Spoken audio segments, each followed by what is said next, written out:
To operate the rear climate control from the front seat, press the rear on-off button on the front air conditioner control panel. Then press the rear control button and turn the driver's side temperature control dial to set the desired temperature.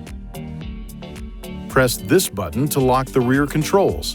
When the rear controls are locked, the rear climate can only be adjusted by using the front controls.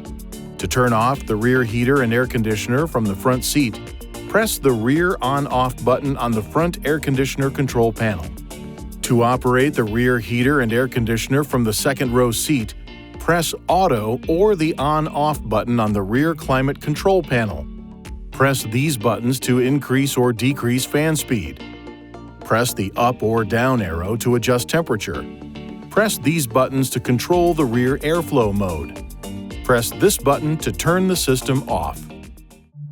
Please see your owner's manual for important safety information, system limitations, and additional operating and feature information.